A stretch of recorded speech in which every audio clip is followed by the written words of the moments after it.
शिवरात्रि व्रत के उद्यापन की विधि। ऋषि बोले, सूत जी, अब हमें शिवरात्रि व्रत के उद्यापन की विधि बताइए, जिसका अनुष्ठान करने से साक्षात भगवान शंकर निश्चय ही प्रसन्न होते हैं।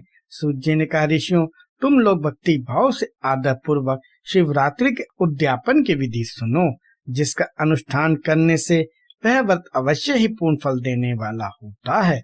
लगातार 14 वर्षों तक शिवरात्रि के शुभ व्रत का पालन करना चाहिए।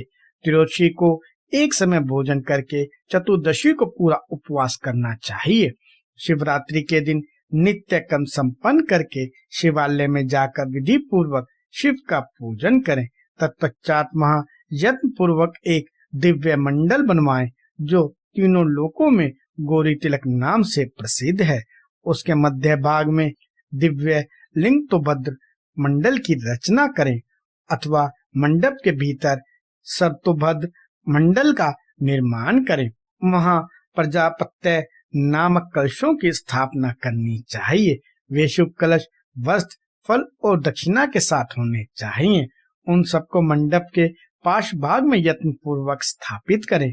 मंडप के मध्य भाग में एक सोने का अथवा दूसरी धातु, तांबे आदि का बना हुआ कलश स्थापित करें। व्रती पुरुष उस कलश पर पार्वती सहित शिव की सुवर्णमयी प्रतिमा बनाकर रखें। वह प्रतिमा एक पल तोले अथवा आधे तोले सोने की होनी चाहिए, या जैसी अपनी शक्ति हो उसकी अनुसार प्रतिमा बनवा लें। वाम भाग में पार्वती की और दक्षिण भाग में शिव की प्रतिमा स्थापित करके रात्रि में उनका पूजन करें। आलस्य छोड़कर पूजन का काम करना चाहिए।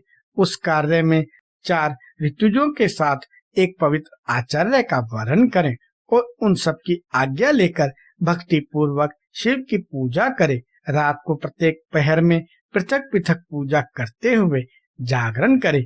व्रती पुरुष भगवत संबंधी कीर्तन, गीत और नृत्य आदि के द्वारा सारी रात बिताए।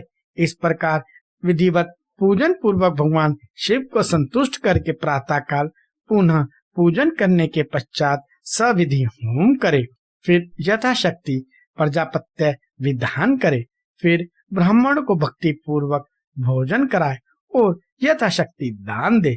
इसके बाद वस्त्र, अलंकार तथा आभूषणों द्वारा पत्नी सहित ऋतुजों को अलंकृत करके उन्हें विधि पूर्वक पृथक पृथक दान दे।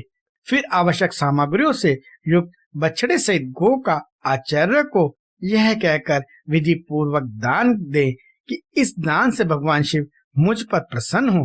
तत्पश्चात कलश सहित उस मूर्ति को वस्त्र के साथ वृषभ की पीठ पर रखकर संपूर्ण अलंकारों सहित उसे आचार्य को अर्पित कर दे। इसके बाद हाथ जोड़कर मस्तक झुका बड़े प्रेम से गदगद वाणी से महाप्रभु महादेव जी से प्रार्थना करे।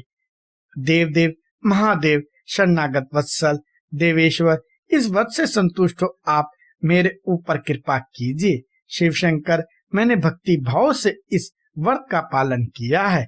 इसमें जो कमी रह गई हो वह आपके प्रसाद से पूरी हो जाए। शंकर, मैंने अनजाने में या जानबूझकर जो जब पूजन आदि किया है वह आपकी कृपा से सफल हो। इस प्रकार परमात्मा शिव को पुष्पांजलि अर्पण करके फिर नमस्कार एवं प्रार्थना करें।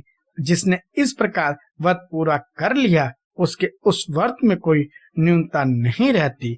उससे वह मनोवांछित सिद्धि प्राप्त कर लेता है, इसमें संशय नहीं है।